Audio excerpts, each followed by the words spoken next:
Okay, Shalom Israel. First and foremost, I want to start off with giving all praise, honor, and glory to the Most High God, Yahawah, Bahasham, Yahawashi. Okay.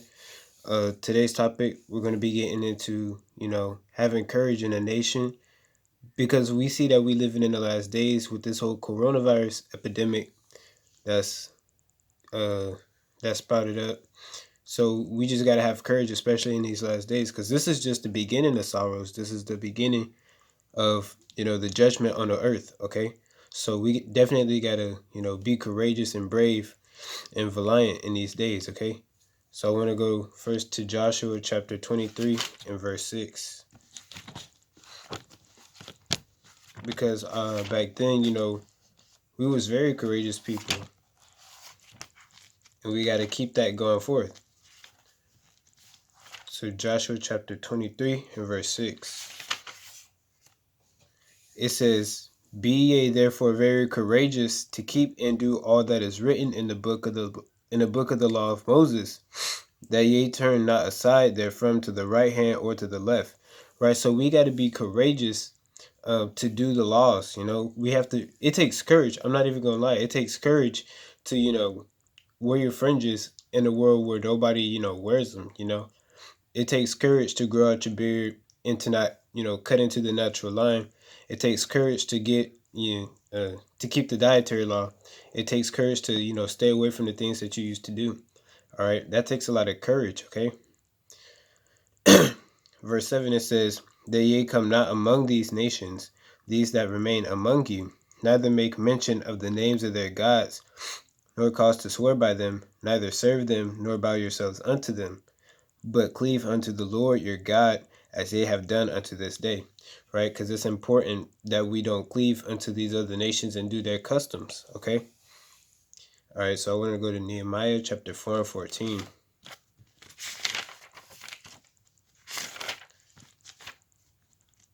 Because at this point, anything could happen. We see in the prophecies, it all just kicked off, seemed like it all kicked off all at once, really. And they just rolling by. All right, so Nehemiah chapter 4 and 14. Slot. It says, "And I looked and rose up and said unto the nobles and to the rulers and to the rest of the people, Be ye not afraid of them. Remember the Lord, which is great and terrible."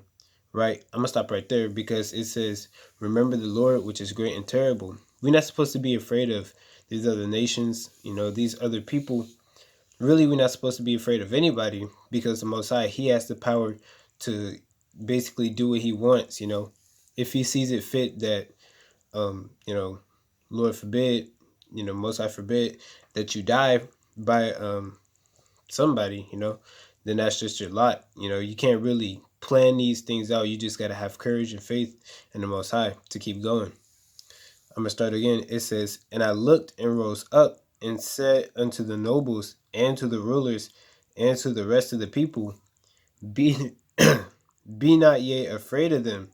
Remember the Lord, which is great and terrible, and fight for your brethren, your sons and your daughters, your wives and your houses." All right, so we have to continue this fight until the end. All right, so I want to get Isaiah chapter 35. And this should be a quick little an exhortation. I'm not gonna go on too long. Isaiah chapter 35. That's a lot. Alright. 35 and verse 3. It says, "Strengthen ye the weak hands and confirm the feeble knees." Yeah. I'm gonna read that again. Verse 3, 35 and 3, it says, "Strengthen ye the weak hands and confirm the feeble knees."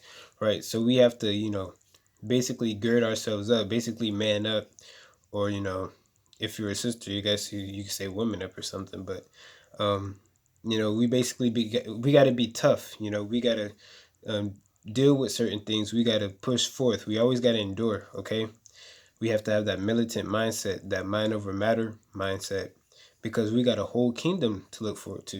Why not go hard for it? Because of course there's going to be positions in the kingdom. So, why not go hard so you could get a higher position in the kingdom? Okay. Verse 4, it says, say to them that are of a fearful heart, be strong and fear not, right? Be courageous, be brave. Behold, your God will come with vengeance, even the Most High with a recompense. He will come and save you. And that's a very encouraging scripture, okay? Because to know that you have a God that's coming to save you and, bring destruction and vengeance to your enemies, that's a beautiful thing, okay? So with that, I'm going to get Jeremiah chapter 1 and verse 8. It's a really beautiful thing to know that you have a God that's coming for you and your people, and only you and your people, the nation of Israel, okay? Jeremiah 1 and 8, it says, be not afraid of their faces, for I am with thee to deliver thee, saith the Most High. Right? So don't be afraid when, you got martial law about to kick off. You got FEMA camps, you got, I'll go to Matthew chapter 24 real quick, just to show you the things that are coming. Matthew chapter 24 and I'll start at verse 9. It says, then shall they deliver you up to be afflicted and shall kill you, right? So we're not supposed to be afraid of that, because who knows? You might not even, it's a chance that you don't even go through this at all. It's a chance that you don't die. It's a chance that you survive. It's a chance that you make it. Soon as you get charged to be killed, you could get beamed up in a chariot in those last days. But it says, slot, and shall kill you, and ye shall be hated of all nations for my name's sake. All right, so we're not supposed to be afraid of that. So what? They hate us, I mean, in the end, what are they going to do? They can't beat Yahawashi. That's impossible, And as long as we, trust in the Most High and have that faith, then, we're good. And we're keeping the commandments, first and foremost. Verse 8, I'm going to read that again. It says, be not afraid of their faces, for I am with thee to deliver thee, saith the Most High. So the Most High, he's going to be with us, especially in these last days. He's going to put the Spirit in us, to, do the right thing, go harder, whatever it takes to get that kingdom of the Most High, he's going to put it in the spirit of the righteous, okay? So in Matthew chapter 10 and verse 28, all right, Matthew chapter 10 and verse 28. Salaki if I'm, kind of sluggish. It's kind of late. But, I got to do it. On to chapter 28. Matthew 10 and 28. Salaki. It says, and fear not them which kill the body. Now, this is Yahawashi speaking, a.k.a. Jesus Christ. Yahawashi being the name in the Hebrew, okay? The holy tongue. Matthew 10 and 28, it says, and fear not them which kill the body, but are not able to kill the soul, right? And that's a mortal man, because a mortal man, all right, yeah, what? He can kill somebody, okay? But he can't kill your soul. But rather fear him which is able to destroy both soul and body in hell. And that's the Most High. He can destroy both the soul and the body, all right? And hell means to be in the lower condition. That doesn't mean, that's not an actual place, all right? To be in hell, like people say in the world, I'm going through hell. That just means to be in a lower position, okay? So we're not supposed to fear, what man can do, but rather fear what the Most High is going to do or can do, Lord willing, that he won't do, if you be a part of that number that makes it out. All right, so Isaiah chapter 54 and 17. Isaiah 54 and 17. All right. It says, no weapon that is formed against thee shall prosper. Right? So the righteous, if you being righteous, if you keeping the commandments, if you doing all that's required of you, as stated in Deuteronomy 10 and 12, no weapon, and a weapon, that could be anything, that could be from a gun to a tank to a missile, So it says, no weapon that is formed against thee shall prosper, meaning no weapon that's created to kill you is going to be able to carry out its job. And every tongue that shall rise against thee in judgment thou shalt condemn. This is the heritage of the saints of the Most High, and their righteousness is of me, saith the Lord. All right, so we're not supposed to fear these things, but we're rather supposed to fear the Most High, who has the power over these things. Okay, because inevitably He has the power over everything. Okay, like there's nothing the Most High hasn't done. All right, so I'm gonna get Second Corinthians. I'm gonna finish out with this verse. Um, like I said, I've already gone over 10 minutes, but why not? So Second Corinthians chapter 10 and verse 4,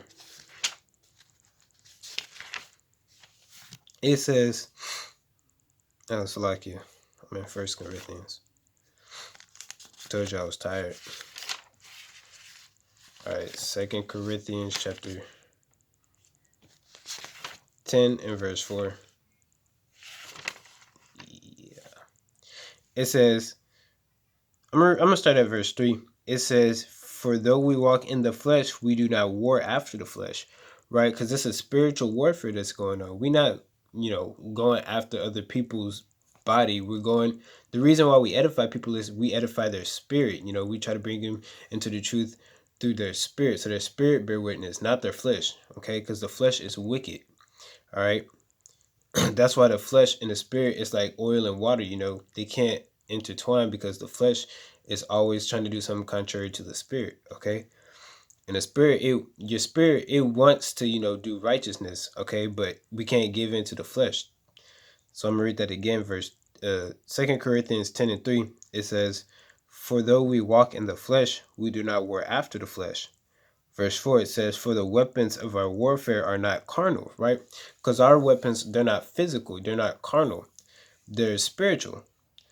It says, but mighty through the Most High to the pulling down of strongholds. So I had to cough. But yeah, through the Spirit, we pull down strongholds like religions, like false doctrines, all these things that our people are into.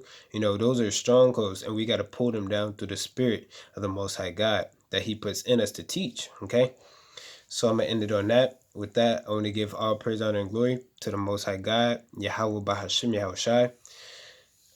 Stay strong, Israel. Endure to the end. And Shalom. All right.